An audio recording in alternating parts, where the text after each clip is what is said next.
Hi students, welcome back to my channel MD Happy. Radhe Radhe. PUC ಪ್ರಥಮ ವರ್ಷದ ವಾರ್ಷಿಕ ಪರೀಕ್ಷೆ 2026 ವಿಷಯ ಸಮಾಜಶಾಸ್ತ್ರ.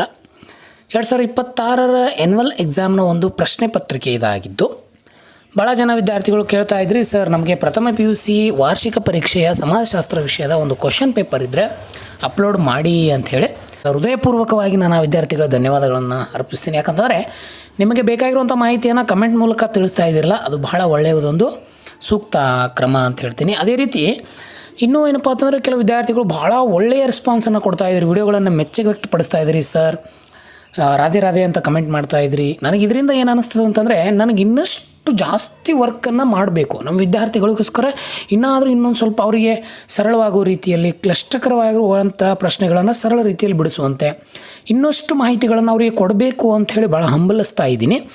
ಸೊ ಅದೇ ರೀತಿ ನನಗೆ ಸಪೋರ್ಟ್ ಮಾಡ್ತಾ ಇರಿ ಅಂತ ಹೇಳ್ತಾ ಬನ್ನಿ, ಈ ಒಂದು ಪ್ರಶ್ನೆ ಪತ್ರಿಕೆಯ ಒಂದು ಸಂಪೂರ್ಣ ಚಿತ್ರಣವನ್ನು ಇಲ್ಲಿ ನಾನು ಕೊಡ್ಕೊತಾ ಹೋಗ್ತೀನಿ. ಇನ್ನೂ ಯಾವ ಡಿಸ್ಟಿಕ್ನಲ್ಲಿ ಈ ಪ್ರಶ್ನೆ ಆಗಿಲ್ಲ, ಈ ಪರೀಕ್ಷೆ ಆಗಿಲ್ಲ ಅಂಥ ಡಿಸ್ಟಿಕ್ಕಿಗೆ ಹೆಲ್ಪ್ ಆಗ್ತದೆ ಪ್ರಶ್ನೆ ಪತ್ರಿಕೆ ಅಂತ ಹೇಳ್ತಾ, ಎಲ್ಲ ವಿದ್ಯಾರ್ಥಿಗಳು ವಿಡಿಯೋಗಳನ್ನು ಗಮನಿಸಿ ಕೊನೆವರೆಗೂ ನೋಡಿ ಮತ್ತು ನಿಮ್ಮ ಸ್ನೇಹಿತರಿಗೆ ಶೇರ್ ಮಾಡಿ ಅಂತ ಹೇಳ್ತೀನಿ. ಸಣ್ಣದೊಂದು ರಿಕ್ವೆಸ್ಟು, ನಮ್ಮ ಚಾನಲ್ ಇನ್ಯಾರು ಸಬ್ಸ್ಕ್ರೈಬ್ ಆಗಿಲ್ಲ ದಯವಿಟ್ಟು ನಮ್ಮ ಚಾನಲ್ ಸಬ್ಸ್ಕ್ರೈಬ್ ಮಾಡ್ಕೊಳ್ಳಿ ಅಂತ ಹೇಳ್ತೀನಿ. PUC ಪ್ರಥಮ ವರ್ಷದ ವಾರ್ಷಿಕ ಪರೀಕ್ಷೆ 2026. ಇಲ್ಲಿ ಮೊದಲನೇ ಘಟಕಕ್ಕೆ ಸಂಬಂಧಪಟ್ಟಂತೆ ಘಟಕದ ಆಧಾರದ ಮೇಲೆ ಆ ಘಟಕ ಏನು ವಿಭಾಗಗಳಿದಾವಲ್ಲ ಅವುಗಳ ಮೇಲೆ ಸಂಬಂಧಪಟ್ಟಂತೆ ಬಹು ಆಯ್ಕೆ ಪ್ರಶ್ನೆಗಳನ್ನು ಇಲ್ಲಿ ಗಮನಿಸ್ತಾ ಹೋಗ್ತೀವಿ. ಸಮಾಜಶಾಸ್ತ್ರದ ಪಿತಾಮಹ ಎಂದರೆ ಆಗಸ್ಟ್ ಕಾಮ್ಟೆ ಅಂತ ಹೇಳ್ತೀವಿ. ಭಾಳ ಸಾರಿ ಪ್ರಶ್ನೆ ಬಂದಿದೆ, ರಿಪೀಟೆಡ್ ಬಂದಿರುವಂಥದ್ದು. ಪ್ರಾಥಮಿಕ ಸಮೂಹ ಎಂಬ ಪರಿಕಲ್ಪನೆಯನ್ನು ಹೊಂದಿಸಿ ಬರೆಯಲಿ ಕೇಳಿದ್ದಾರೆ 2024ರಲ್ಲಿ. ಈ ವರ್ಷ ಬಹು ಆಯ್ಕೆಯಲ್ಲಿ ಕೇಳಿದ್ದಾರೆ. CH ಕೋಲೆ ಅಂಥೇಳಿ ಸಾಂಸ್ಕೃತಿಕ ಹಿಂಬಳಿ ಕಲ್ಪನೆ ಪರಿಸಿದ್ರು. ಇದನ್ನು ಬಿಟ್ಟ ಸ್ಥಳದಲ್ಲಿ ಕೇಳ್ತಾ ಇದ್ರು. ಈಗ ನಿಮ್ಗೆ ಒಂದು ಹೇಳ್ತೀನಿ ಅಂತಂದರೆ, ಬಹು ಆಯ್ಕೆ ಒಂದು ಅಂಕದ ಬಿಟ್ಟ ಸ್ಥಳವನ್ನು ಇವೆಲ್ಲ ಪ್ರಶ್ನೆಗಳು ನಿಮಗೆ ಕೇವಲ ಒಂದು ಅಂಕ ಅಂದರೆ ಒಂದು ಅಂಕಕ್ಕೆ ಸೀಮಿತವಾಗಿರುವಂಥದ್ದು. ಈಗ ಒಂದು ವಾಕ್ಯದಲ್ಲಿ ಉತ್ತರಿಸಿ ಆಗಿರ್ಬೋದು, ಅಥವಾ ಬಿಟ್ಟ ಸ್ಥಳ ಆಗಿರ್ಬೋದು, ಬಹು ಆಯ್ಕೆ ಆಗಿರ್ಬೋದು, ಹೊಂದಿಸಿ ಬರಿ, ಇವೆಲ್ಲವನ್ನು ನೀವು ಕೇವಲ ಒಂದು ಮಾರ್ಕ್ಸಿಗೆ ಕನ್ಸಿಡರ್ ಆದಾಗ ಆ ವಿಭಾಗದಲ್ಲಿ ಯಾವುದೇ ಪ್ರಶ್ನೆ ಕೇಳಿದ್ರೂ ಮೇಲೆ ಕೆಳಗೆ ಮಾಡಿರುವಂಥ ಪ್ರಶ್ನೆಗಳು ಇರ್ತವೆ, ಅವುಗಳನ್ನು ನೋಡ್ಕೋತಾ ಇರಬೇಕು. ಜೀವ ಸಂಕುಲಗಳ ಉಗಮ ಕೃತಿಯ ಲೇಖಕರು ಅಂತಾರೆ ಚಾರ್ಲ್ಸ್ ಡಾರ್ವಿನ್. ಇದನ್ನು ಬಿಟ್ಟ ಸ್ಥಳದಲ್ಲಿ ಕೇಳ್ತಾ ಇದ್ರು. ಈ ವರ್ಷ ಬಹು ಆಯ್ಕೆಯಲ್ಲಿ ಕೇಳಿದ್ದಾರೆ. ಜೀವ ಪರಿಸರ ಶಾಸ್ತ್ರ ಇಕಾಲಜಿ ಎಂಬ ಪರಿಕಲ್ಪನೆ ಪರಿಚಯಿಸಿದರು ಆರ್ನೆಲಿಸ್ಟ್ ಹ್ಯಾಕಲ್ ಅಂತ ಹೇಳ್ತೀವಿ. ಆರ್ನೆಲಿಸ್ಟ್ ಹ್ಯಾಕಲ್ ಎನ್ನುವಂಥ ವ್ಯಕ್ತಿ. ಇನ್ನು ಇಲ್ಲಿ ನೋಡಿರಿ ಯಾವ ರೀತಿ ಬಿಟ್ಟ ಸ್ಥಳ ನಿಮ್ಮ ಮುಂದೆ ಕಣ್ಣು ಮುಂದೆ ಇದೆ ನೋಡಿ. ಮಾನವ ಒಬ್ಬ ಸಂಘಜೀವಿ ಅಥವಾ ಸಮಾಜಜೀವಿ ಅಂತ ಕರೆದವರು ಅರಿಸ್ಟಾಟಲು. ಇನ್ನು ಒಂದು ಸಾಮಾನ್ಯ ಉದ್ದೇಶಕ್ಕೋಸ್ಕರ ಒಟ್ಟುಗೂಡಿ ಕೆಲಸ ಮಾಡೋಕ್ಕೆ ಸಹಕಾರ ಅಂತ ಕರಿತೀವಿ. ಸಾಮಾಜೀಕರಣ ಅನೌಪಚಾರಿಕ ನಿಯೋಗಿ, ಅದನ್ನು ಕುಟುಂಬ. ಇನ್ನು ಸಾಮಾಜಿಕ ನಿಯಂತ್ರಣ ಪರಿಕಲ್ಪನೆಯನ್ನು ಬಳಕೆ ತಂದವರು EA ರಾಸ್ ಅಂಥೇಳಿ. ಓಝೋನ್ ಪದರಕ್ಕೆ ರಂಧ್ರ ಕಾಣಿಸುತ್ತದೆ ಎಂದು ಗುರುತಿಸಿದವರು ಫಾರ್ಮನ್. ನಿಮಗೆ ಭಾಳ ಸಾರಿ ಇಂಪಾರ್ಟೆಂಟ್ ಕೊಟ್ಟಿದ್ದಾರೆ, ಇಲ್ಲೇ ಉತ್ತರಗಳನ್ನು ಕೊಟ್ಟಿದ್ದಾರೆ, ಅವುಗಳನ್ನು ಗಮನಿಸಿ ನೀವು ಉತ್ತರವನ್ನು ಬರಿಬೇಕು. ಇನ್ನು ಹೊಂದಿಸಿ ಬರೀ ನೀವು ಗಮನಿಸ್ತಾ ಹೋಗಿ. ಕೃಷಿಕ ಸಮಾಜದ ಲಕ್ಷಣ ಕೃಷಿ, ಸಂಘರ್ಷ ನಿಮಗೆಲ್ಲ ಗೊತ್ತಿದೆ, ಸಂಪ್ರದಾಯ. ಇನ್ನು ಭೌತಿಕ ಸಂಸ್ಕೃತಿ ಅಂತಂದರೆ ಅದು ಕಟ್ಟಡಗಳು. ಭೌತಿಕ ಅಂದರೆ ಬಾಹ್ಯವಾಗಿ ಕಾಣುವಂತಹ ಸಂಸ್ಕೃತಿಗೆ ನಾವು ಕಟ್ಟಡಗಳು ಅಂತ ಕರಿತೀವಿ. ಸಾಮಾಜಿಕ ವಿಕಾಸ ಸಿದ್ಧಾಂತ ಚಾರ್ಲ್ಸ್ ಡಾರ್ವಿನ್. 2 ಸಾರಿ ಪ್ರಶ್ನೆ ಅವ್ರ ಮೇಲೇ ಕೇಳಿದ್ದಾರೆ.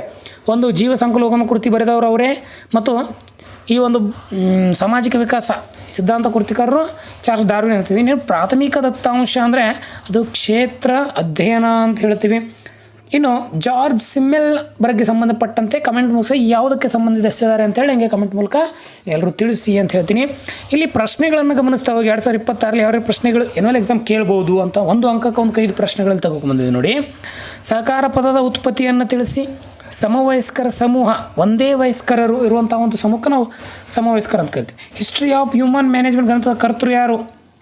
ಇನ್ನು ಪತಿತ್ವ ಎಂದರೇನು?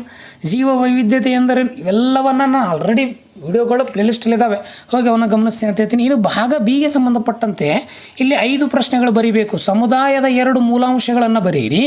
ಸಂಘ ಎಂದರೇನು ವ್ಯಾಖ್ಯಾನಿಸಿ. ಶಿಕ್ಷಣದ 2 ಪ್ರಕಾರಗಳು. ಸಾಮಾಜಿಕ ಬದಲಾವಣೆ 2 ವಿಧಗಳು. ಸಾಮಾಜಿಕ ವಿಕಾಸ ಎಂದರೇನು? ಸಂದರ್ಶನದ 2 ಅನುಕೂಲಗಳನ್ನು ಬರೆಯಿರಿ. ವಾಯು ಮಾಲಿನ್ಯ ಎಂದರೇನು? ಜಾಗತಿಕ ತಾಪಮಾನ ಎಂದರೇನು? ಈ ಪ್ರಶ್ನೆಗಳನ್ನು ಓದುವಂಥ ಸಂದರ್ಭದಲ್ಲಿ ನಾನು ಏನೊಂದು ಹೇಳಿಕೊಡ್ತೀನಿ ಅಂತಂದರೆ, ನಿಮಗೆ ಇವುಗಳ ನೋಟ್ಸು ಮತ್ತು ಇವುಗಳ ಇನ್ನೊಂದು ವೀಡಿಯೋಗಳು ಬೇಕಂದರೆ ಪ್ಲೇಲಿಸ್ಟಲ್ಲಿ ವೀಡಿಯೋ ಇದೆ, ನೋಟ್ಸ್ ಬೇಕಂದರೆ ಈ ವಿಡಿಯೋದಾಗ ಡಿಸ್ಕ್ರಿಪ್ಷನಲ್ಲಿ ಟೆಲಿಗ್ರಾಮ್ ಲಿಂಕನ್ನು ಕೊಟ್ಟಿದ್ದೀನಿ. ಹೋಗಿ ಆ ಟೆಲಿಗ್ರಾಮ್ ಲಿಂಕನ್ನು ಬಳಸ್ಕೊಂಡು ನಿಮ್ಮ ಒಂದು ಎನ್ಯುವಲ್ ಎಕ್ಸಾಮ್ ತಯಾರಿಯನ್ನು ಮಾಡ್ಕೊಳ್ಳಿ ಅಂತ ಹೇಳ್ತೀನಿ. ಇನ್ನು ಭಾಗ ಸಿಗೆ ನಿಮ್ಗೆ ಕರ್ಕೊಂಡು ಹೋಗ್ತೀನಿ. ಇಲ್ಲಿ 6 ಪ್ರಶ್ನೆಗಳಿಗೆ ನೀವು ಉತ್ತರಿಸಬೇಕು. ಸಮಾಜಶಾಸ್ತ್ರ ಸ್ವರೂಪ ಮತ್ತು ಲಕ್ಷಣಗಳು ಭಾಳ ಸರಿ ಕೇಳಿದ್ದಾನೆ. ಸಂಘಟಿತ ಸಮೂಹಗಳ ಪ್ರಮುಖ ಲಕ್ಷಣ, ಸಾಮಾಜಿಕ ಜೀವನದ ಸ್ಪರ್ಧೆ ಪ್ರಾಮುಖ್ಯತೆ, ಇದನ್ನು ರಿಪೀಟ್ ಆಗಿರುವಂಥ ಕ್ವಶನ್. ಇನ್ನು ಸಂಸ್ಕೃತಿ ಪ್ರತಿ ವರ್ಷ ಕೇಳ್ತಾನೆ, ಪ್ರಮುಖ ಲಕ್ಷಣಗಳನ್ನು ವಿವರಿಸಿ. ಸಾಮಾಜೀಕರಣ ಕುಟುಂಬದ ಪಾತ್ರವನ್ನು ವಿವರಿಸಿ. ವಿವಾಹದ ಪ್ರಮುಖ ಲಕ್ಷಣಗಳನ್ನು ವಿವರಿಸಿ. ನೋಡ್ರಿ, ವಿವಾಹದಲ್ಲಿ ಭಾಳಷ್ಟು ಪ್ರಮುಖ ಲಕ್ಷಣಗಳಿದ್ದಾವೆ, ಅವುಗಳನ್ನು ಸಹ ನೀವೇನಪ್ಪ ಅಂತಂದರೆ ಒಂದೊಂದಾಗಿ ಗಮನಿಸ್ತಾ ಹೋಗಬೇಕು. ಇನ್ನು ಸ್ವಾಂಗೀಕರಣದಲ್ಲಿ ಕುಟುಂಬದ ಪಾತ್ರವನ್ನು ವಿವರಿಸಿ.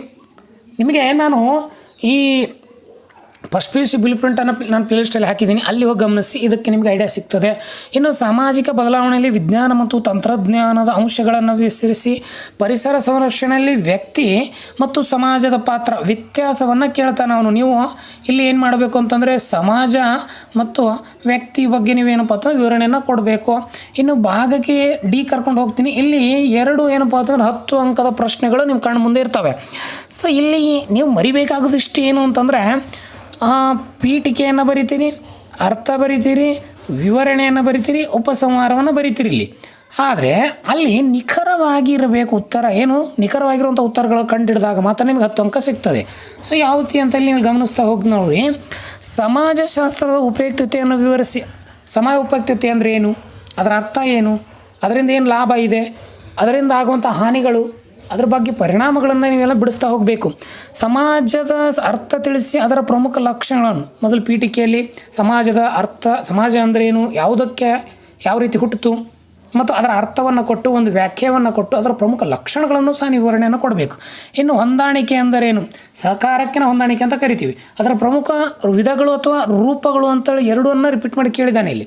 ಸೊ ಹಾಗಾಗಿ ಅವುಗಳನ್ನು ನೀವು ಇಲ್ಲೊಂದು ಸ್ವಲ್ಪ ಗಮನಿಸಿ ನೋಡ್ತಾ ಹೋಗಿ ಅಂತ ಹೇಳ್ತೀನಿ. ಇನ್ನು ಸಾಮಾಜಿಕ ಸಂಶೋಧನೆ ಅವಲೋಕನದ ವಿಧಾನ, ಅದರ ಪಾತ್ರವನ್ನು ಚರ್ಚಿಸಿ ಅಂತ ಕೊಡ್ತಾನೆ. ಸೊ ಇಲ್ಲಿ ನಿಮಗೆ ಬೇಕಾದ 4 ಪ್ರಶ್ನೆಗಳಲ್ಲಿ 2 ನೀವೇನಪ್ಪ ಅಂತಂದ್ರೆ ಉತ್ತರವನ್ನು ಬರಿಬೇಕಾಗ್ತದೆ ವಿದ್ಯಾರ್ಥಿಗಳೇ. ಸೊ ಭಾಳ ಜನ ವಿದ್ಯಾರ್ಥಿಗಳು ಕಮೆಂಟಲ್ಲಿ ಕೇಳ್ತಾ ಇರ್ತೀರಿ, ಸರ್ ನಾನು ಪ್ರೈವೇಟ್ ಸ್ಟೂಡೆಂಟು, ನಾನು ರಿಪೀಟೆಡ್ ಸ್ಟೂಡೆಂಟು, ಯಾವ ರೀತಿ ಉತ್ತರಗಳನ್ನು ಬರಿಬೇಕು ಸರ್, ಇದ್ರ ಬಗ್ಗೆ ಮಾಹಿತಿ ಕೊಡಿ ಅಂತಂದಾಗ ನಾನು ಸ್ಪಷ್ಟವಾಗಿ ನಿಮಗೆ ಹೇಳಕ್ಕೆ ಬಯಸ್ತೀನಿ. ಏನು ಅಂತಂದರೆ ನೀವು ರಿಪೀಟರ್ ಆಗಲಿ ಅಥವಾ ರೆಗ್ಯುಲರ್ ಆಗಲಿ, ನಾನು ಬಿಡುವಂಥ ಕೆಲವು ಪ್ರಶ್ನೆ ಪತ್ರಿಕೆಗಳನ್ನು ಪ್ರಿಪೇರ್ ಮಾಡಿ, ಜೊತೆಗೆ ನಿಮ್ಮ ಒಂದು ಕಾಲೇಜ್ಗೆ ಭೇಟಿ ಕೊಟ್ಟು, ನೀವು ಎಕ್ಸಾಮನ್ನು ಕಟ್ತಿರಲ್ಲ ಆ ಕಾಲೇಜ್ಗೆ ಭೇಟಿ ಕೊಟ್ಟು ಅಲ್ಲಿ ಸಿಗುವಂಥ ಕೆಲವು ನೋಟ್ಸ್ಗಳನ್ನು ಪ್ರಿಪೇರ್ ಮಾಡಿ, ಜೊತೆಗೆ ಹಳೆ ಪ್ರಶ್ನೆ ಪತ್ರಿಕೆ ನಿಮಗೆ ಸಾಕಷ್ಟು ಸಿಗ್ತವೆ. ಇಲ್ಲ ಅಂತಂದರೆ ನಮ್ಮ ಪ್ಲೇಲಿಸ್ಟಲ್ಲಿ ಹಳೆ ವಿಡಿಯೋಗಳಿದ್ದಾವೆ, ಅವುಗಳನ್ನು ಹೋಗಿ ಗಮನಿಸ್ಕೊಂಡು ಆ ಒಂದು ಸಿದ್ಧತೆಯನ್ನು ಮಾಡಿಕೊಳ್ಳಿ ಅಂತ ಹೇಳ್ತೀನಿ. ವಿಡಿಯೋ ಹೇಗೆ ಅನ್ನಿಸ್ತು ಅಂತೇಳಿ ನನ್ನ ಕಮೆಂಟ್ ಮೂಲಕ ತಿಳಿಸಿ. ಎಲ್ರಿಗೂ ಒಳ್ಳೆಯದಾಗಲಿ. ರಾಧೆ ರಾಧೆ, ಧನ್ಯವಾದಗಳು.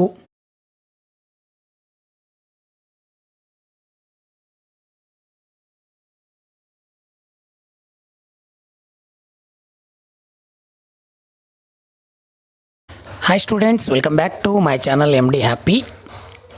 ರಾಧೆ ರಾಧೆ. PUC ಪ್ರಥಮ ವರ್ಷದ ವಾರ್ಷಿಕ ಪರೀಕ್ಷೆ 2026, ವಿಷಯ ಸಮಾಜಶಾಸ್ತ್ರ.